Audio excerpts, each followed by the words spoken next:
plan your future now. If you don't plan ahead and decide where you want to go, you're in big trouble. My feeling is that no matter how much you like your job, you should aim to leave it and grow your own brand and business, or partner with someone to do so, because as long as you're working for someone else, you'll never be living entirely true to yourself and your passion. That said, I will never tell anyone to quit their job, especially if you've got other people to support. Family first, remember?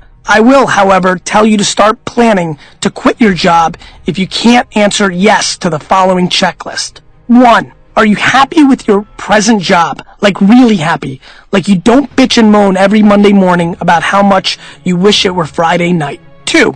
Do you work for a company that allows you to have a public persona, either about your field or your true passion? Which when I'm through, I'll have convinced you should be one and the same, but I'll cut you some slack for now. In other words, are you allowed to have a blog, a Twitter account, or otherwise brand yourself in the public eye with an identity that is separate from that of your corporation? Some industries, like finance and law, will not allow this. If your passion is finance or law, do you love your field enough to make that sacrifice? Do you think you'll love it as much in 10 or 20 years and not regret missing out on all the opportunities inherent in social media? 3. If you're not allowed to develop a public persona at work, are you allowed to do so during your personal time? If your answers are no to number 2 and 3, I don't care how happy you are, you should do everything you can to find another place to work or start the groundwork to launch your own business, because eventually you're going to suffocate. Any company that clamps down on its best talent and doesn't allow them to talk to the public is holding that talent back from where the business world is going, and you don't want to be left behind. Without the freedom to develop a personal brand, you will find yourself at a strong disadvantage to the competition that will have been pumping out the content and making a name for themselves. If you're not happy in your job, but you can still build brand equity at work or at home by blogging or creating podcasts about what you love, I still want you to plan to leave and launch your own business, because life is way too short to spend it working in a job you don't love. I'm not as worried about you though as I am about someone who's happy but not allowed to talk to the public.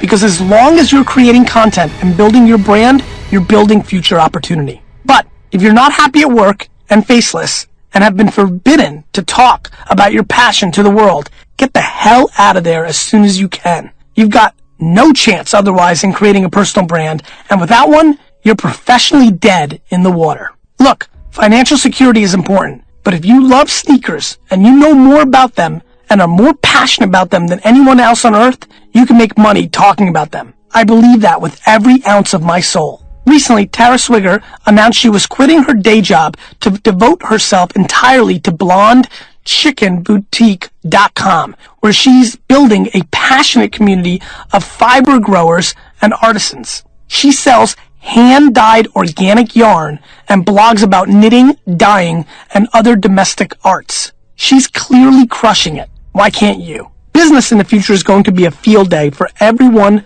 with talent, because they'll no longer be forced to exist within the confines of the old guard institutions. For example, everyone who is screaming that journalism is dead because newspapers and magazines are folding is insane. The old platforms are in trouble, but that's the best thing that could ever happen for journalists. The good ones anyway. The platforms are sinking because the readers are going online, which means that the ad money is going online. So of course journalists should go online too. But their opportunity is not for work for hire, where they scramble to earn a few bucks here and a few bucks there, writing pieces for various online publications. Nor is a staff writer earning pennies while the company keeps a disproportionate amount of the ad revenue brought in on the backs of poorly paid talent. Unlike people in most fields, journalists are constantly building brand equity through their work. So all talented journalists have to do is take advantage of the technological and cultural shifts that are sinking their media platforms like leaky ships. Go into business for themselves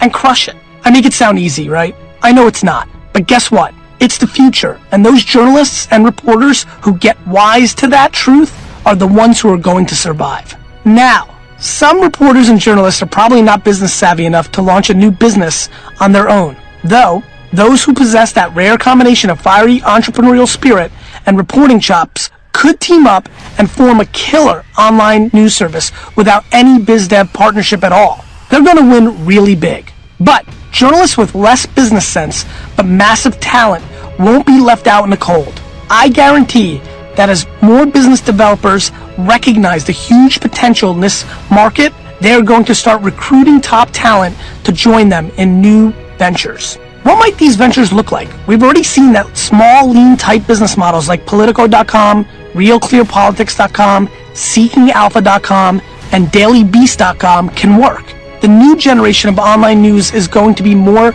democratic.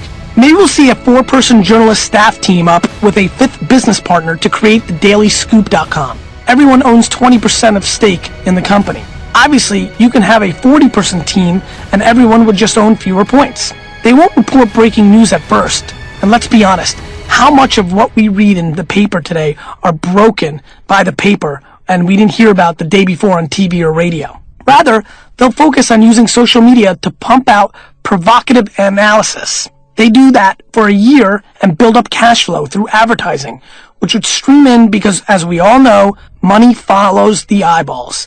And these guys are good enough to draw a lot of viewers. With enough revenue in place, they would eventually be able to hire more journalists and launch investigative reporting. These reporters won't get paid 80 G's to go to Afghanistan. They'll get paid 7% equity. You know, I love how the newspaper industry always says, who's going to do the investigative reporting? Well, investigative reporters, but they're going to get more part of the action since they're so darn valuable. And you know what's even more importantly? There will be some civilian journalism. Somebody in Afghanistan will come along armed with the combination of phone with flip cam. They're coming, you watch, and stream the news live. And as we all know now, the iPhone does stream that and do that. So as you can see, technology is moving fast, even in a couple months. There are lots of other ways these new businesses could play out. What's to stop the 10 most popular journalists at the Wall Street Journal from banding together in conjunction with a business partner to create their own online all-star team? Or maybe they could launch an online newspaper in which every time an article gets a click-through, the journalist who wrote it gets $2. Sure, there'll be writers who might try to game the system, and there's clearly ethical questions that would come up. But anyone who goes down the path is going to get exposed, I guarantee it. Don't worry about church and state, because the lights are on the church. There have always been people in every industry with hidden agendas, but now there is no place for them to hide. News is going to get much more local, and we're going to see news paparazzi. There will be a personal brand called the News Maverick, a newer version of Geraldo Rivera, who becomes known for jumping fences with his cell phone or flip cam and breaking major stories. What will that be worth? Plenty. News has been functioning under a communistic regime, but capitalism always wins. Critics can argue with me and say that these new models demean the training and insight and education it takes to be a great journalist. And perhaps that's true. But crying about how things should be instead of embracing how things are doesn't do anyone any good.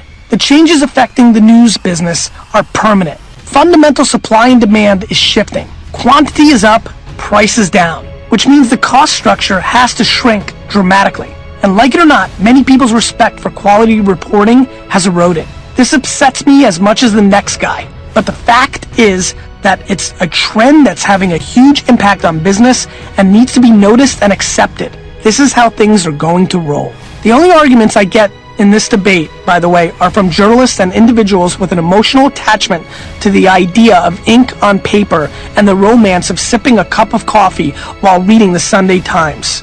Most business people know I'm right. If the traditional platforms are sinking ships, then journalists are sailors who need to jump.